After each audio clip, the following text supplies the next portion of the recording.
Welcome back to another week here on Instigating with Clarkey and Ryan, brought to you as always by our friends at Coolbet Canada, the Listowel Squash Courts, Listowel Vision Care, See the Game, and our friends at Hanover Raceway. Don't miss all the excitement of live harness racing every Saturday up until this Saturday, the 17th, the final race day, post time at 1:30. Bring the family and come have a great time enjoying the sights and sounds. We bet you'll love it. Visit them at hanoverraceway.com for details on their upcoming events. And speaking of that great raceway, we have the general manager of it back on the show, our friend, Mr. Steve Fitzsimmons. Fitzy, how you doing, brother? I'm doing well, and thank you for a lovely intro. Absolutely. Hey, man, thanks for sponsoring the show. Come on, we got to show you some love. The feeling's mutual. Obviously, we're coming up on the last weekend here, Fitzy. Tell us a little bit about how this season has gone. No restrictions, wide open for the crowds to come out. What's it been like?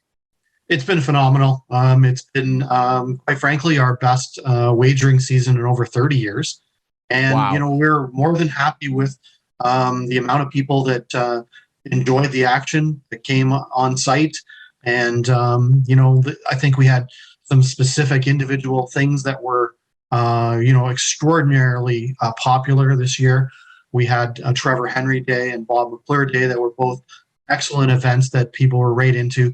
Our Dream of Glory night was one of the biggest crowds I've seen in the history of the racetrack, with the fireworks afterwards. And it wagered a 32-year high that night for wagering. So, it's been pretty phenomenal to see the support we've received, and to see people feeling comfortable to come back into something that they were used to coming to for a lot of years, but the last couple of years have been quite different. They obviously have, Fitzy. We've talked at length over the last, couple years, really, the last couple racing seasons, on what it's been like for you and the track, and really the horse racing, world coming through COVID. Obviously, you took over the raceway at a pretty unique time, with a lot of unique challenges that no one's ever seen before. To come out of that, and keep in mind, during that time, I know you mentioned to us, you guys were still doing great wagering numbers. There was a lot of online engagement, but now that everything was back to normal this year and people could come out, what does it mean to you to be in charge of a racetrack that has done things that haven't been done in 30 years? You know what? It's pretty cool. I have to say that it's, this place means so much to me. As a lot of people know, I raced there as a kid with my parents, and who raced horses at Hanover. And, it's always been a favorite, special place for me. And to be able to guide it to success that we've had lately, was a thrill for me. And, it's nice to see the support that we've got from the community, not just in the greater area, but even, nationally and further afield in the US.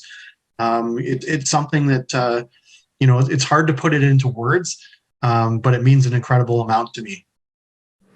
It's pretty incredible, too, the ties that people have to the racetrack, yourself included, obviously, as you just mentioned. I don't know if you tuned into the show last week, but our friend Rob Longley, who is our good buddy, the beat reporter for the Toronto Blue Jays, used to cover the Hanover Raceway. That was his first job at the London Free Press, was covering horse racing, and he usually found himself down in Hanover. It's pretty incredible how small the world is when you bring horse racing into the equation. I actually didn't see that, but I noticed that we were tagged on social media, and I was wondering what that was all about. I'll have to go back and watch that when I have a chance. But that's neat this year, and certainly Rob has had a great career in the media, and I didn't realize he had started with covering Hanover, so that's neat. Well, it's a wonder why he went off to such a great career. He got such a great start on a good beat, didn't he? He did. We're heading into the final Saturday, the 17th, post time at 1:30. I'd encourage everybody to come out, tell everybody what's going to be going down on the final Saturday at Hanover Raceway. It's a power-packed day, to be fair. We have, of course, all of our year-end awards presentations, which includes the Bud Fritz Rising Star Award among them. But we also have a $10,000 Bud and Ethel Fritz Memorial Race, which is an invitational pace for some of the top, pacers in the province for B-Track. So I think that's going to be exciting. We have OSS prospects for 2-year-old colt pacers and 2-year-old colt trotters. And a thing that I think a lot of people are really going to enjoy, which is we're having a mini horse race. Some young kids, 11, 12 years old, are going to race their mini horses for an eighth of a mile. So pretty much, just before the top of the stretch down. This has been popular elsewhere, and it's been done, many years ago we've had it at Hanover, but the opportunity presented itself that we could host it this week. And so we certainly jumped all over it. And I think the excitement from our fans is very palpable. Like, I'm seeing the social media engagements for that particular post are off the charts, and people are excited to see them. And to be honest, the little mini horses are going to come into the grandstand actually and meet people after the races, after their race. And that's between the second and third race they're racing. And then they'll come back over and people will be allowed to pet them and get photos with them and stuff. So I think that's a unique experience, right? That's a neat thing to see, and to see these young up and coming young harness racing people bring their little mini horses for us to watch. I think that's going to be fun as well. It's a great idea. Engage the young people, get them out there. And who doesn't want to pet a mini horse? Come on, folks. Who doesn't want to do that? You're an innovative guy, Fitzy. I mean, I've always known that about you. And I'm sure everybody that's attended the racetrack over the last couple of years since you've took over can quite clearly see that. On that note, obviously, I know we're leading into the final weekend of the season. You'll be looking ahead, as I know you will, toward next year and some things that you can try out next year as well. What are some ideas maybe that you could give us a little inkling of that potentially might be in store next year at Hanover Raceway? Well, I think something that we've been thinking about, but really wanted to do it well.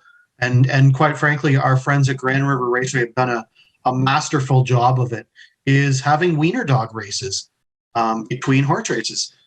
They drew something like 1,500 people to come and watch these wiener dog races, which they did a phenomenal job of organizing. And it was, their idea. And quite frankly, I'm probably going to take a page from them next year and try to do that particular event justice. And, they joined us on the Women's Driving Championship, so I'm going to join them on maybe the wiener dog races. A good idea is a good idea. And, we're all in the entertainment business, so I don't think we mind borrowing good ideas from each other. And I think that's a good idea. It's certainly something that was really popular there. So I think we'll look to do something with that. That'll be a lot of fun. I would love to come out and see some dachshunds rocketing around the track. Count me in. That's fantastic. I'll lay money down on that. Why not? Obviously, you mentioned the Women's Driving Championship. I want to check in on that. This was something that you were very passionate about, Fitzy, that you kind of spearheaded. You were really one of the driving forces in getting this thing off the ground, and it's grown into a really great event, our second annual year. Just tell us how it went the day at Hanover Raceway this year, and where we stand with that and when it all comes to a close. It went really well. And of course, ourselves and Dresden founded it last year. And then we had Grand River Raceway, the Raceway at Western Fair in Leamington join us this year. So with our leg went really well. And we're more than happy with the customer engagement and putting the spotlight on the top women drivers in our province and maybe even in our country. And, it was a great day for charity as well. So I think it was a win-win-win. So then they went to Dresden the following day, and they were at Grand River a few weeks ago. And they're on to the fourth leg on September 25th at Leamington. And then the final will be at Western Fair on October the 14th. And that'll have a huge spotlight on them. And, they deserve it. And I think, it's been very competitive. The defending champion, Natasha Day, is in the lead right now, trying to retain her title. It's not over, but she's doing very well. She had a banner day at Grand River with three wins and 5 races. So she's got herself a bit of a lead going. But, there's lots of racetrack to come, as they say. So she's got 2 more events to get through to maybe retain her title or maybe not. We'll see. But Julie Walker from Owen Sound has been very good. She's been very strong. She's in second place. And some of the other ladies certainly have a chance. The interesting thing, of course, is that the Raceway Western Fair, the points are doubled. So you can have a bit of a lead And it might not be enough of a lead because, that's the final and it's worth double the points. So, you can get your lead whittled down pretty quickly if, you don't finish well and someone else wins a couple. Suddenly it becomes very interesting. So we're looking forward to that over the next 3 to 4 weeks. Obviously, it's about 4 weeks away, I guess, now for the final. But Grand River Raceway, they put on a real show 3 weeks ago. Raised $25,000 for Harness to Hope, which is an incredible figure. And so I give them so much props for the effort and commitment and time that they put into something that's obviously very dear to me. And they did that event very much the justice that it deserved and gave it the showcase that it did as well. So we look forward to Leamington and Western Fair upcoming. That's fantastic news. I love the double points day to round things out. I'm a stickler for drama, and Natasha Day, boy, she's looking well in position to potentially defend that title. She's kind of becoming the Danica Patrick of horse racing. It's pretty darn impressive. Fitzy, I'm really stoked to hear that the year went great. I'm personally not surprised. I don't think anybody in the future should be surprised at how well Hanover Raceway operates and runs. Again, we appreciate our relationship with you. You've been good to the show. Hopefully we've been good to you in return. And we're hoping that we can get everybody out there for the final race day on the 17th. This has been a pleasure, my friend. Yeah, and I'll just add one other thing too. So we're also having a silent auction this week in support of the Hanover Fire Department, who's raising some funds for some much needed equipment that's not within their budget. And also we're having a barbecue after the races in support of them as well. And we're having a free concert with Juanita and the Big Deal performing while we have that barbecue. So stay after the races, have fun at the races, stay after the races for a free concert and support a great cause in the Hanover Fire Department. That's always my favorite thing about you, Fitzy. There's always just one more thing. and that's why Hanover Raceway is the place to be. We really appreciate this, my friend. Thank you for doing this. Thank you. All right, coming up next, Clarkey and I are going to sit down the 30th anniversary recently of the Fan. Allan Davis, the first PD there and Clarkey's first boss at the Fan as well. He's going to join us next to talk about the significance of the great sports station. Coming up next here on Instigating with Clarkey and Drury.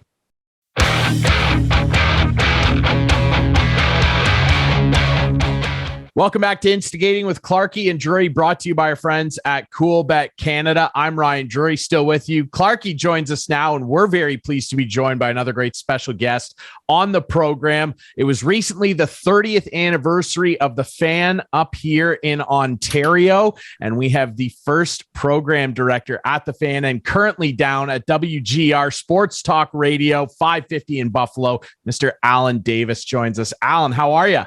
I'm good. Thanks for having me on, guys. Really appreciate it.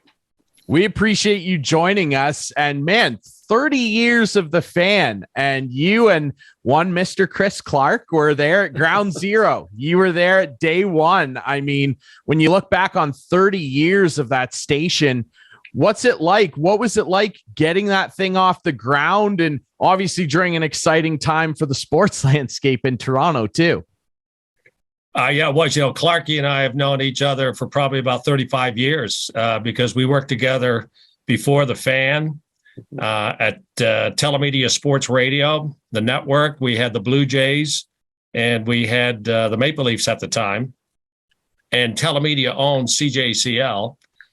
And it was a station that didn't have a great signal, but it did have these sports properties. And as you said, Ryan, during that time, certainly the Blue Jays were taking off, winning a lot of games. And we were struggling as a daytime radio station musically with talk. We had tried different formats and it wasn't connecting.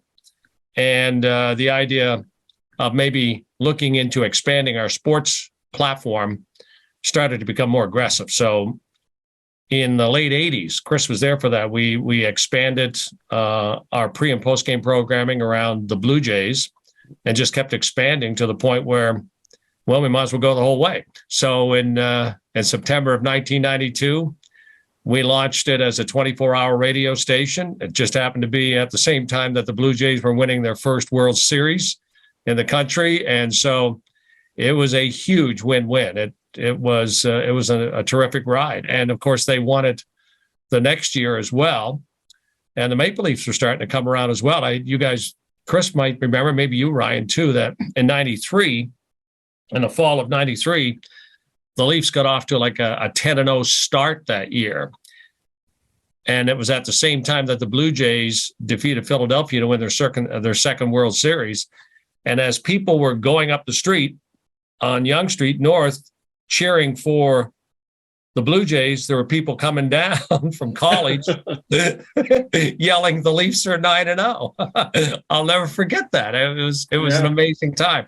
So it was a great time for us to flip the station to all sports because it got a ton of attention with people tuning into the games. And we launched it there and never looked back.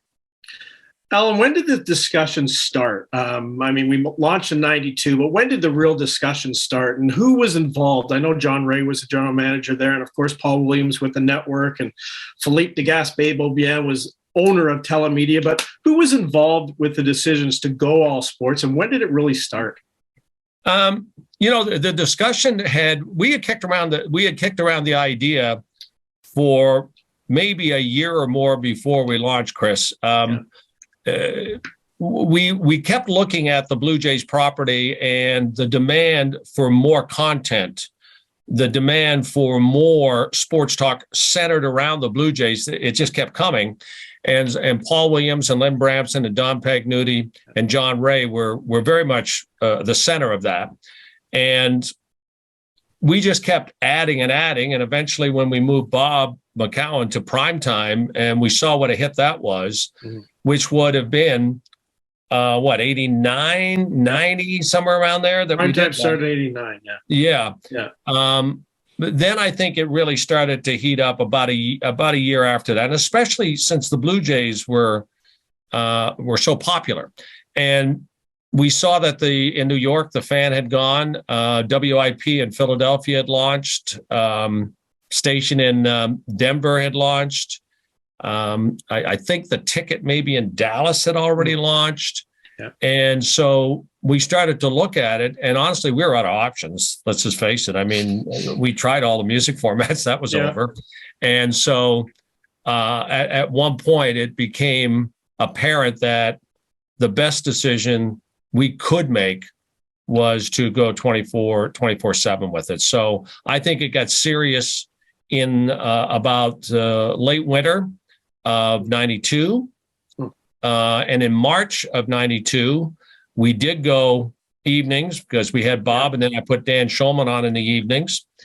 And I remember saying to Dan, I said, "Your life will never be the same after tonight. It will never be the same." And partially that was because he was so good. I knew once people heard him, he was just going to take off and be a superstar, which is true. But I would say March of 92. You mentioned Bob, obviously, in my mind anyway, he was the franchise. He was the guy who the whole radio station, to me, was centered around.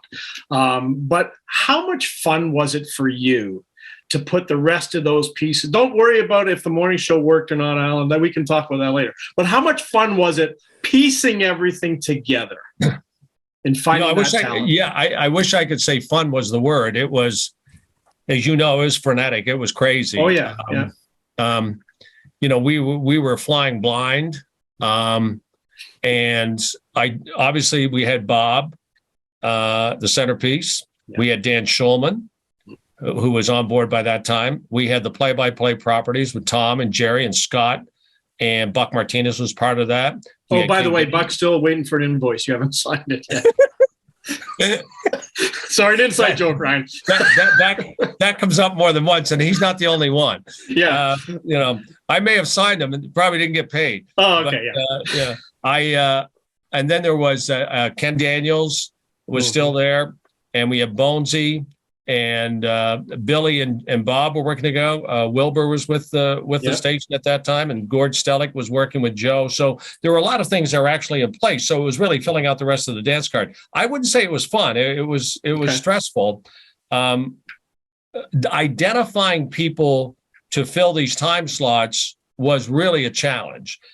Not just that you could recognize someone's talent, but then you had to convince them that this was a good idea. You had to convince people that, hey, come on and try this format that's never been tried before in the country. We may go up in flames, we may not, but hey, why not? Come on over and give it a shot. Mm-hmm. That was really challenging, and we also had to establish credibility, because if we miss once, we're not going to get a second shot at it. And so, you just couldn't put a radio station on the air with a bunch of guys talking sports that really didn't know the games or understand the stories. So it was challenging to go out and find the right people. Fun at one level when I landed people like Steve Simmons and Mary Ormsby, yep. And that became exciting. And then putting Gord with Damian Cox I remember listening to them on the weekend and just going, oh my gosh, I love these guys. I just love these guys. And so that became fun at some point. You had such a roster there, in terms of talent that have become household names. I mean, basically all the guys you just rattled off, Clarkey and Allan, are well-known sports media personalities, and none more so obviously than Bob McCown, who was the guy. He was the franchise, like you said, Clarkey. What was it like for you to kind of work with Bob? We had him on our previous show. I've heard a lot of great stories from Clarkey, and I mean, that night that we talked to him, from Bob himself. He was, I would describe him sometimes as combative. He would never back down from a guest. He always had challenging questions. Was he the same guy off the mic as he was on the mic? No, I don't think so. I do. Chris worked with him really closely day to day, and I mean, you could do a show with Chris on Bob. So, but I knew Bob years before we launched, worked with them, and Bob is an extremely smart broadcaster. His communication skills on the air are second to none. So the way I worked with him is I let him do his job. Where we would battle is, how much is this worth? We were always discussing that. He was forever, never, ever signing contracts. He always had a better idea than signing a contract. But we didn't battle about what he was doing on the air. I don't think really ever. He was just, what would you battle about? I mean, he knew what he was doing. He was excellent at it, and so he was someone that you just had to let him do his thing and make sure you supported him as much as we could. And that always wasn't the case. We weren't always able to support him the way probably he wanted to, because you got to keep in mind, we didn't have this money machine coming in to launch an all sports station. We had a company that was looking to save an AM signal.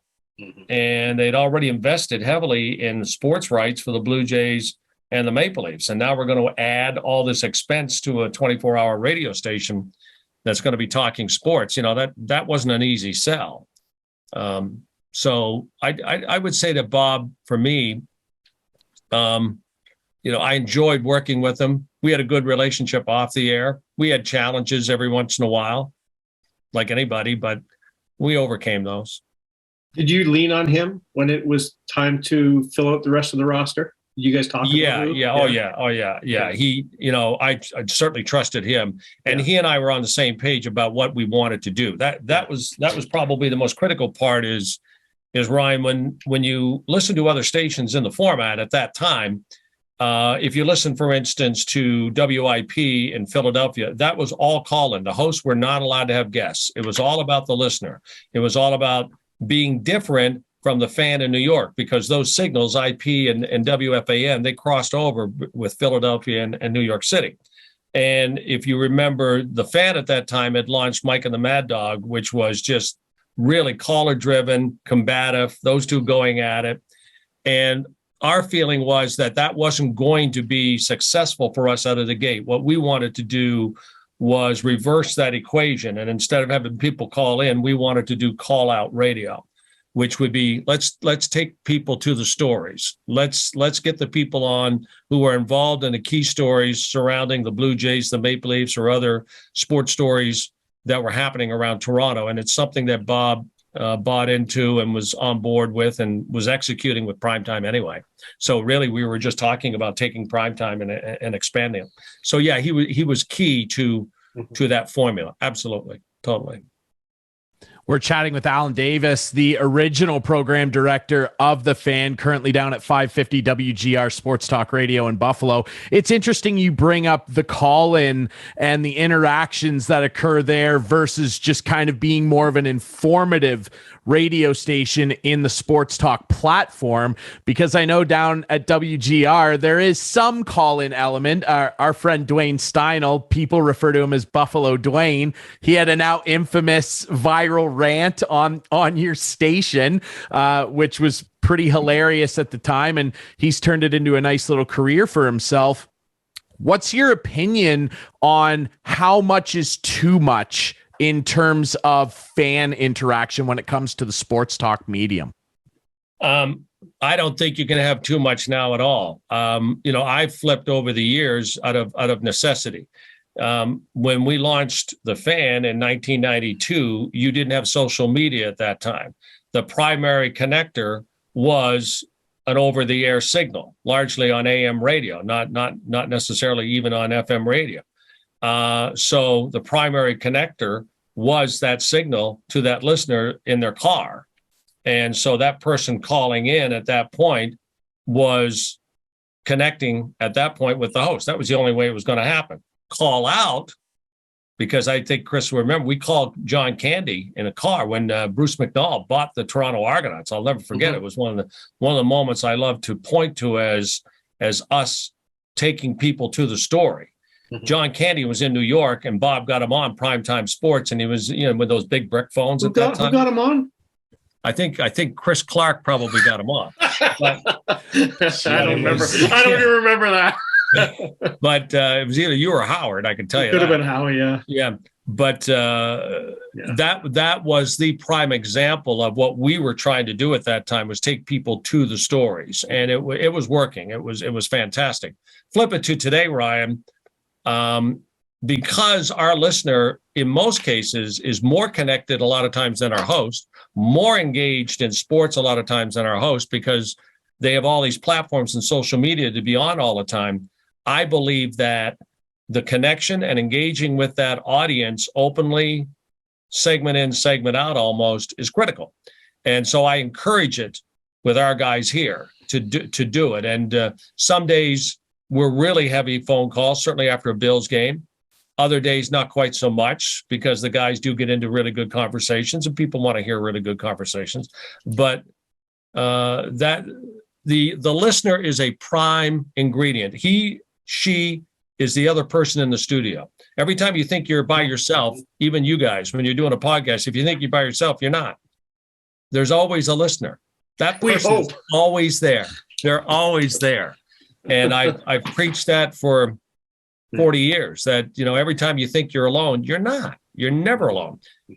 Instead of taking them to just the stories, now interacting with them and getting their opinions and engaging on all platforms, Twitter especially, is really critical, really critical.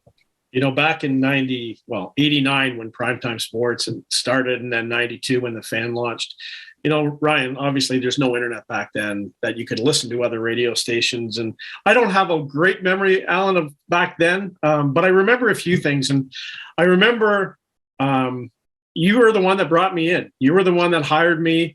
I got a tap on the shoulder at Humber College from Stan Lark, who I'm sure you remember. And Stan said, hey, the sports what did he call it?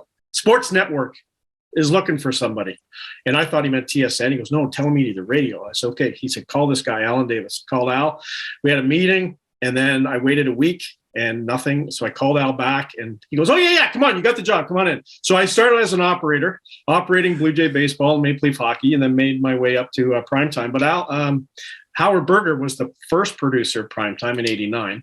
And I remember when I got the job, and I was a nervous wreck, and I met with you probably at 10 in the morning, Alan, and we opened the newspaper and we looked at stories.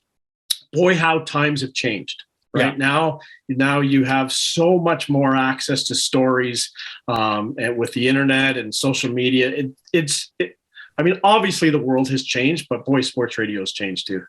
Yeah, well, sports radio is very much a part of the story now every day. Yeah. How often do you hear, I want to hear what they're saying on the air. I want to see what they're saying on Twitter. I want to follow them. Yeah, it's totally changed. But we're still trying to reach the same audience. We're still trying to keep that audience as long as we can. We're still trying to get them to come back as often as they can. So that hasn't changed. The way we do it certainly has changed, and for the better. So much for the better. I do believe that there are many more people out there not broadcasters on a sports radio station that want to be. They just want to be on the station because they love listening. It's, so that part really hasn't changed. When we launched in one school, they asked the kids who were probably 8, 9, 10 years old, 3 things that were new and exciting that they had learned about or happened over the past year. And of the 3, the launching of the Fan was one of them. It was an unbelievable realization that it landed and that it was going to stay around for a long time. It was so exciting. It really was exciting to be part of that at that time. Do you think the Fan was ever close to shutting the doors? I was asked. I was on with Bob and with John Shannon. Okay. And I don't know that. I don't know. I was never part of that. Yeah. Certainly, I will say this, that behind the scenes, the administration of it was challenging. It was really challenging. And, we had when we lost John Ray, we lost a huge part. I don't think that gets mentioned enough, that we fly by the seat of our pants in year 1. And by the end of year 1, we had a full cycle of the Blue Jays and the Maple Leafs, by the way. So we started to get an idea what numbers might look like. And then John leaves, he's gone. And so that second year was not fun. That second year was really, really challenging. And how to monetize it still hadn't been figured out. So were they close to closing it? I don't think so. I do think that they were certainly sitting on, how are we going to figure this out? What are we going to do with it? Because it was pretty clear that it had an audience. It was pretty clear that it was getting a lot of attention. It was the other side of the equation about how to monetize it hadn't been figured out. And you have to ask yourself, how long can we hang on? There were other stations in the U.S. that hung on. Some didn't. So for that question to be asked that's logical to ask that, but I don't know. Yeah. I don't know. How is sports radio thriving now in the U.S.? It's a huge format here. Huge format. Then why does it seem to be stumbling in Canada? You can answer both here. I answered this way the other day, and I believe this. Our company, Odyssey, that I work for, we own the Fan in New York, WIP in Philadelphia, EEI in Boston. We own stations in the Score in Chicago. We own a lot of sports formats across the country. But our company is in the audio business. We're in the radio audio business. That's what we do. The passion for radio, the passion for audio is with ownership on down.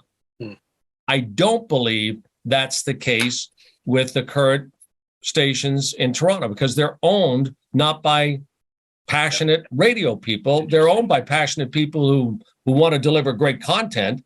But I just think you need people who are really passionate about radio and about audio. And that trickles down through every department and comes out of the speakers. If you have somebody that is passionate about radio, then they're talking about it every day. And it's what they do every day. My feeling is that might not be the case for those two stations up there right now. It's kind of showing really, Allan, when you listen. And I think the consensus, geez, Clarkey, how many times have we talked about this the last little while? I think the consensus among a lot of fans is that it's more pronounced at Rogers and by extension the Fan than it maybe is at Bell and TSN, as an example. You know, you were the first PD at the Fan, and you just said it. There's not a cohesive vision in place right now where the radio side of Rogers is the main focus and the main drive in terms of success. And if I could just interject, Ryan. Yeah. As Allan said, when things happen in sports, we always wanted to hear what Bob McCown had to say or what Dan Shulman had to say. Who is that now in Toronto besides maybe Jeff O'Neill, right? Like the talent just, in my mind, the talent is not there anymore. But I don't know. I'd love your thoughts on that, Allan. Well, that does have a lot to do with it. You know, again, leadership at the top who love radio or are in the audio business recognize the importance of key personalities, strong personalities that can drive shows, that can drive conversation, that can go deep into stories and connect and engage at all levels. I mean, it's absolutely critical. Mm-hmm. That versus take a couple of people who like talking sports and put them on a time slot and let them talk about sports. So, you know, we're not in the sports business. We're in the broadcasting business. That's what we do. But, you know, Chris Clark, maybe you were Ryan too, but we've run a number of formats. Sports wasn't our first format. We've done other formats. You know, I've been in radio. It's going on 45 plus years. I didn't do sports for a lot of it. I did music. I did talk. Yeah. So I'm in the broadcasting business. Yeah. And so the personalities that connect with an audience is critical. And you need one for sure. And usually in our format, afternoon drive is where you want that to be. You want to build out from afternoon drive. But because the format's been around for 30 plus years, it's every day part. Mm-hmm. And so if you fill out the lineup and you have people who just like to talk sports but aren't really good broadcasters, I'm sorry. Again, most of your audience knows a lot more in sports than some of the guys on the air. It's just look at the access we have to all the information. I mean, I can get all the information as fast as the guys on the air. It's what they think about it. It's their opinion on it. Exactly. That's what changes whether or not I want to listen to them. If I say I want to know what Mike Shope thinks about this story down here, or what Howard Simon or Jeremy White think about it, and trust me, it happens all the time, it's because they're personalities and they know how to engage an audience, and they've been doing it for a long time. Exactly. And in Canada, in my humble estimation, Bob McCown, Don Cherry, Mark Hebscher, all those guys who I grew up listening and watching, and, you know, we had the Grapevine there on our Grapeline, I guess it was called, on radio. Yeah. Those are the guys. And now it just seems like all those guys are just getting eliminated. And like it happened in the news here with Lisa LaFlamme. Like it just, I don't know. That's why I'm selling cars now, Allan. That must be. Hey, the very best show though that you put together, in my estimation, was The Producers. Do you remember The Producers? I love The Producers. It was myself and Todd Macklin and I think Mitch Kersner. You hosted the first one. Brian Williams hosted the second one, and then I hosted the third one. And I don't think we ever got back on the air after that. Well, you know, and that's the only reason that you didn't get back on the air was everybody's schedule, and that was the reason. It was a reason. I love the idea of The Producers because I love the idea of all the work you did through the week and then sitting down and going, just let these guys roll and talk about what it was like to work with the talent and your takes on the stories. And it was fun. Trying to get a hold of guests and all that stuff. Yeah, I think it was Sunday nights. Yeah, it was terrible time. And there are three shows that I really liked. And I'm glad you mentioned The Producers because that was definitely one. But I also liked what Jim Richards was doing on Saturdays because if you remember, he was taking all the outtakes through the week. Yes. So he was busy cutting tape. I mean, today you could do it in an hour. Yeah. But back then you can imagine you're cutting tape so that you can get sound bites of outtakes, stupid things that people said through the week, a caller, something Bob said, or some outtake that happened. And he would do that on Saturday mornings. And I love that. Yeah. And then, of course, when you had Gordon Damian with the Cub, I mean, that show when I first heard it on the weekends on Sunday, I remember calling John. I called him and I said, you have to listen to this show right now. This show is definitely got a lot what we want on the air on a day-to-day basis. Then we moved them into middays when we could. Yeah. But those I love the show. And every place I've been, Ottawa, Kansas City, Portland, Tampa, and in Buffalo, weekend shows, I'm always testing, and that's where the next talents come from. I'm constantly doing that, and I've been rewarded. I've been rewarded. I truly have. I've been fortunate to find great personalities. Mm-hmm. You really have. And I mean, it's an interesting conversation because we see the struggle that the format is having up here. And it really makes no sense. Like you said, Clarkey, and yes, an investment in talent is really a burgeoning issue at the forefront of it. But it's frustrating as a sports fan up here because you do need those dynamic personalities. And I feel like a lot of the time they're not being invested in. We see it recently with Steve Dangle, Clarkey. I mean, that guy should be on the air, front and center on Sportsnet all of the time. And now he's gone off and started his own podcasting network, and it's becoming very successful. Like, that's a missed opportunity to me.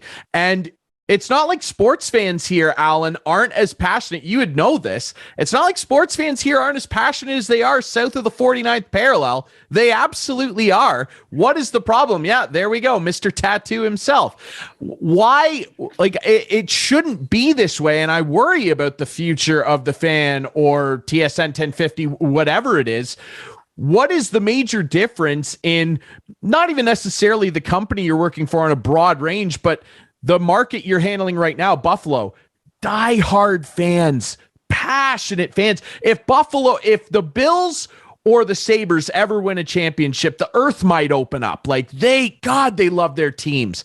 What's the difference down there? You're like an hour across the border. What's the difference? Ryan, you should do a show. I can tell you that. Thanks. That was really very well done. We engage with the audience. Let me frame it this way.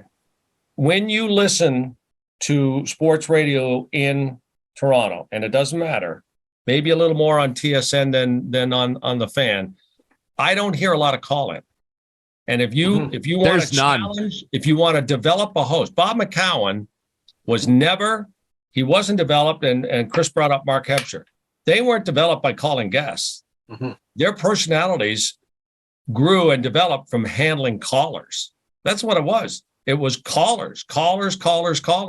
And that's what I don't hear.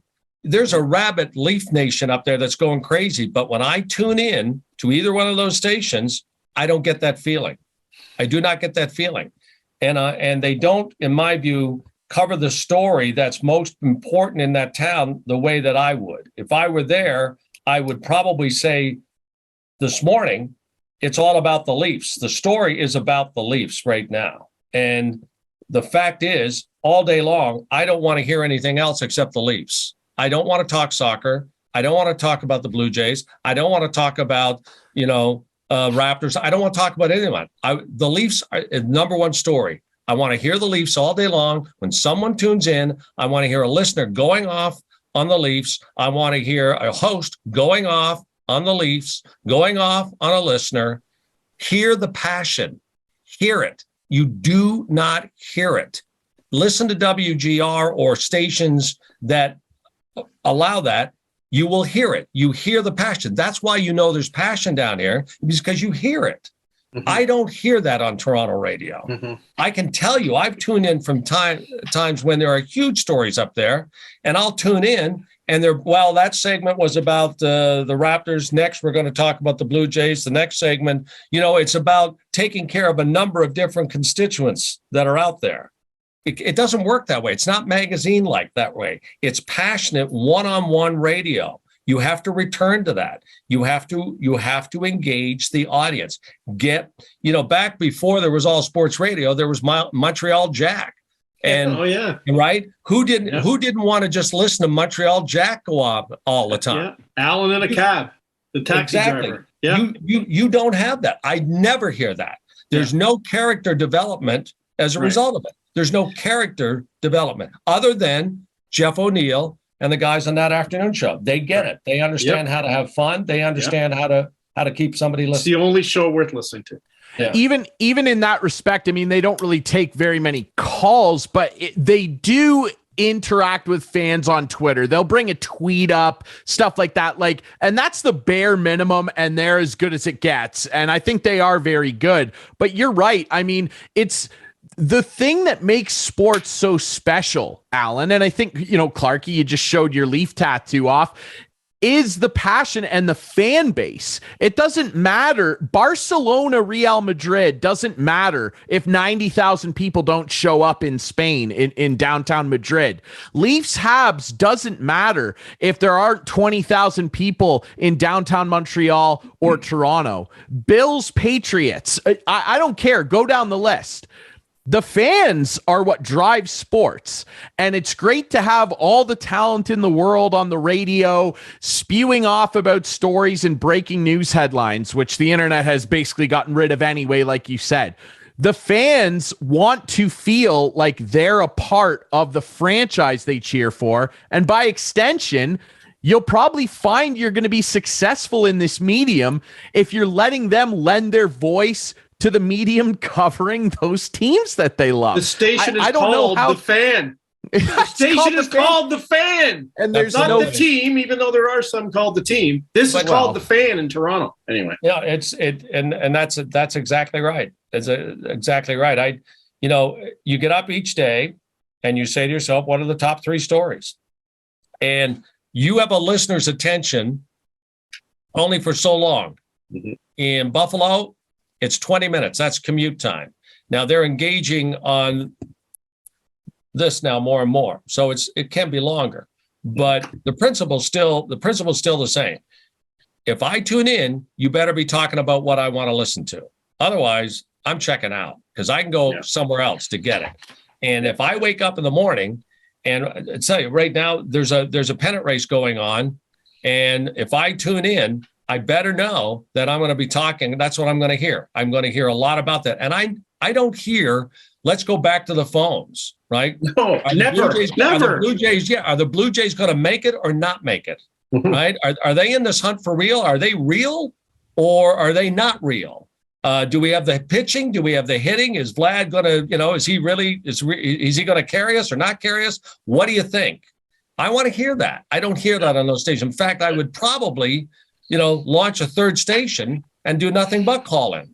I would say no guests ever. That's a complete flip from when we launched, but that's what I would do. I would basically have a place for the fans to really let it out. Well, let's do it, Allan. Get your company to launch one in Toronto. We'll get a frequency. The 590 might be up soon. Yeah. You never know. Allan, this is music to my ears as a longtime sports radio listener, because I feel like, and Clarkey kind of, let me know about this. Like, you seem to be a guy that has that innovative spirit and really across radio, forget sports radio here in Canada. That is, I can tell you from experience working in it, it's sorely lacking. No one wants to try anything new. You talk about 92 and launching this new sports talk radio. What a risk. No one's taking risks up here. It's boring. It's stale. Nobody wants to pay attention. And we're going to lose potentially great properties like the Fan. God help us that we don't lose it, but it might happen because of this stale atmosphere that we're in. And boy, we could talk about this for ages. Before we let you go, Allan, you've been so gracious with your time. We appreciate it. I want to ask you a couple quick opinions about the market you're covering. Obviously, Buffalo. It's an exciting time to be a Buffalo sports fan. The Sabres seem to be turning around a little bit, which would make me happy because my cousin used to be the captain there. Shout out cousin Chris. And it would, and obviously the Bills. What? I was going to ask earlier. Yes. If it's the same Drury family. Look at that. Yes, it is. Yeah. Yes, it is. Cousin Chris, he's a distant cousin of mine, but he's a fantastic guy, obviously having lots of success in New York. Exciting to be a Bills fan, too. Real quick, Bills, they win in the Super Bowl this year?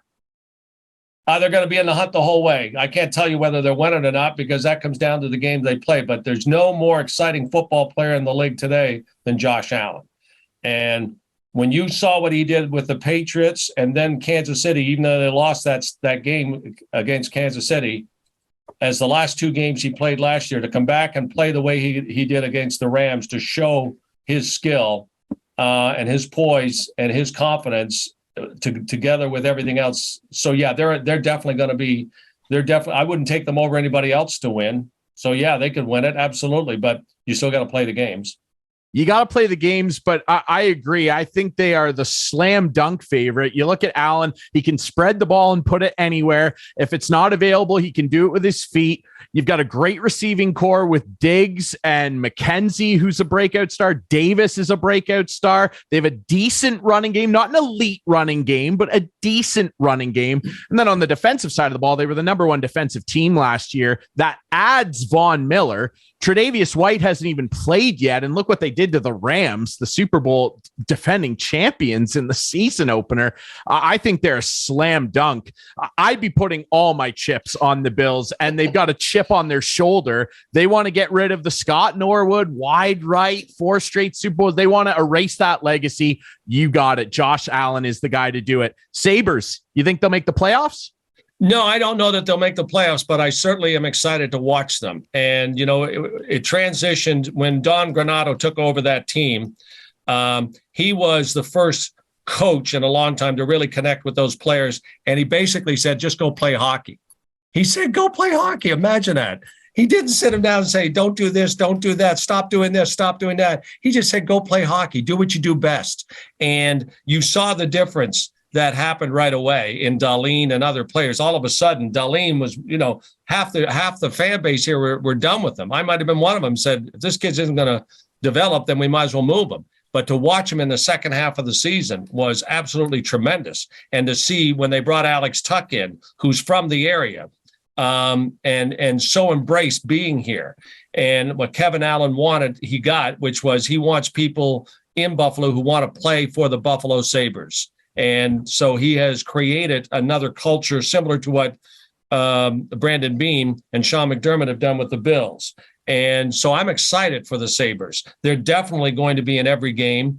But whether or not they make the playoffs, I don't know. They'll be in the hunt for a while. And, I think the Red Wings are going to be right there too. So, that division's tough, and Red Wings with Steve Eisman, what he's doing. So those two are going to battle, I think. Ottawa is going to be better. So making the playoffs could be tough, but entertaining and wanting to watch, absolutely. Totally. And I think that's all that Sabres fans can ask for after a decade plus of mediocrity. And you mentioned it, Tuck, a kid from the area. Our friend Dwayne Steinel. Dwayne, I know you're watching. He predicted it, that he's going to be the next captain. Makes a lot of sense. He wants to be there. Jack Eichel clearly didn't. Peyton Krebs, Dahlin. I think Yoki Haru has untapped potential. I mean, they've got a roster. Tage Thompson went off last year. I can't recall outside of Owen Power is going to be an anchor back there for a decade more. He's a freak. Real deal. He's a tower of power, and he plays like a forward sometimes. It's incredible, the two-way potential of him, and who better to lead those young guys than a guy that led the U.S. national team development program for a long time in the man they call Donnie Meatballs, Don Granato. Obviously very exciting. The one thing that might hold them back a little bit is their goaltending, and that'll be my final little rapid fire for you, if you will. Lots of talk about Ryan Miller, obviously, a beloved Sabre. Do you think Ryan Miller is a Hockey Hall of Famer? Yeah, I do. I hope that happens for him. Yeah. I think goaltenders get a bad rap. So, sometimes a goaltender whose all his numbers are good except for wins or Stanley Cups, I don't think you can judge a goaltender like that. A goaltender, well, look at Dominic Hasek. Without Dominic Hasek, the Buffalo Sabres don't do what they do, right? There's no way. So, yeah, I do think he's a Hall of Famer, and I hope that happens for him. I think you'll make a lot of Buffalo fans happy with that message. I agree. I think he's a Hall of Famer. 371 wins, a Vezina trophy, and he was a staple there. Miller time, he had a saying after him. Rick Jeanneret coined a saying. When Rick Jeanneret coins a saying after you're probably a Hall of Famer, at least in the hearts of Buffalo Sabres fans. Rick's got a bunch of them. I'll tell you that. That's for sure. Yeah, he left a vapor trail. How about that? It's Rick was absolutely the best. And Allan, this has been the best. What a great conversation. We appreciate your time. Best of luck with everything going on down there. Again, it's an exciting time to cover Buffalo sports. We really, really appreciate this, Allan.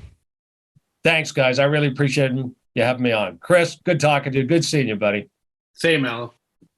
All right, that's it for us here this week. Remember, you can watch the show Friday nights at 8, Sunday nights at 9 with our friends on Whiteman TV. That is Channel 6 for Whiteman subscribers. We debut on our YouTube channel every Friday night at 9. You can follow us on social media at InstigatingPod across all the best social media platforms. And you can find the podcast version of the show on all the best podcast apps, including Spotify and Apple. For myself, Ryan Drury, that's Clarkey. We appreciate our friends Steve Fitzsimmons of the Hanover Raceway and Allan Davis of WGR550 Sports Radio down in Buffalo for joining us on the show this week. We'll be back next week with more Instigating.